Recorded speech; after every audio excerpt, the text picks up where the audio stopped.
Assalamualaikum adik-adik. Kakak akan memperkenalkan diri terlebih dahulu. Nama kakak Siskatur Hidayah, NIM 21040950112 dari Universitas Negeri Makassar, Prodi S1 PG PAUD. Baiklah, kita langsung saja masuk ke materi. Hakikat manusia sebagai animal educandum. Pertama-tama kita masuk ke pengertian manusia itu sendiri. Manusia adalah makhluk yang pandai bertanya, bahkan mempertanyakan dirinya, keberadaannya, dan dunia seluruhnya. Adapun manusia menurut pola pemikiran dari biologis, psikologis, dan pemikiran sosio-budaya dan religius. Di biologis, manusia memiliki kemampuan kreativitasnya yang terstruktur. Meskipun ada kesamaan dengan binatang, tapi ada yang khas dan aktivitasnya yaitu bahasa, posisi vertikal tubuhnya, dan ritme pertumbuhannya juga berbeda. Di lain sisi, menurut psikologis, manusia pada dasarnya digerakkan dari dorongan dari dalam yang bersifat intrinsik.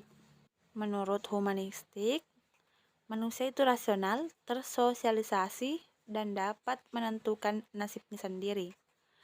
Dan menurut behavioristik, manusia merupakan makhluk reaktif yang tingkah lakunya dikontrol oleh faktor luar. Menurut pemikiran sosio-budaya, kodrat manusia tidak hanya mengenal satu bentuk yang uniform, melainkan berbagai bentuk.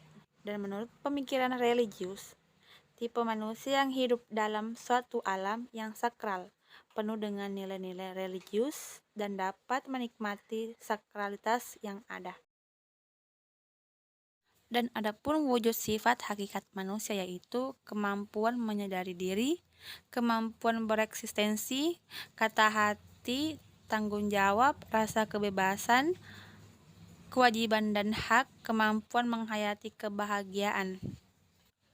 Dimensi-dimensi kemanusiaan terdapat pula manusia sebagai individu, manusia sebagai makhluk sosial, manusia sebagai makhluk beragama. Masuk ke pembahasan utama yaitu manusia sebagai animal educandum. Manusia sebagai animal educandum secara bahasa berarti bahwa manusia merupakan hewan yang dapat dididik dan harus mendapatkan pendidikan. Mengapa manusia dikatakan hewan? Manusia dengan hewan memiliki beberapa persamaan dalam struktur fisik dan perilaku, khususnya dalam menyusui dan bertulang belakang. Tetapi, tidak dengan hewan berperilaku berdasarkan atas insting atau nalurinya. Hewan dapat dilatih mengenal tanda-tanda melalui istilah secara terus-menerus. Tetapi hewan tidak akan memahami simbol-simbol seperti bahasa. Berbeda dengan manusia yang berkemampuan berkomunikasi melalui simbol-simbol dan bahasa. Mengapa manusia harus dididik? Yang pertama ialah manusia dilahirkan dalam keadaan tidak berdaya. Manusia begitu lahir ke dunia perlu mendapatkan uluran orang lain atau ibu dan ayah untuk dapat melangsungkan hidup dan kehidupannya. Yang kedua, manusia lahir tidak langsung dewasa. Untuk sampai pada kedewasaan itu sendiri memerlukan proses yang panjang.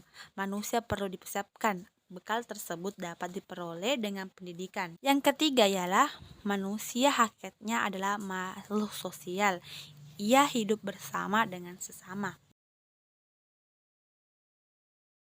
Selanjutnya, mengapa manusia sebagai makhluk yang dapat dididik?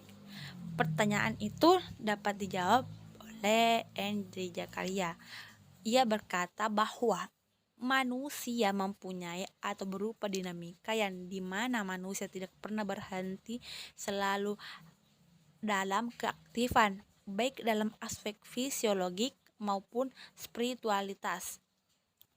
Ada 4 prinsip antropologis yang melandasi kemungkinan manusia akan dapat dididik, yaitu 1. Prinsip potensialitas. kedua prinsip dinamika, ketiga prinsip individualitas, keempat prinsip sosialitas. Itulah sekian penjelasan dari kakak, semoga bermanfaat. Salam manis untuk semua.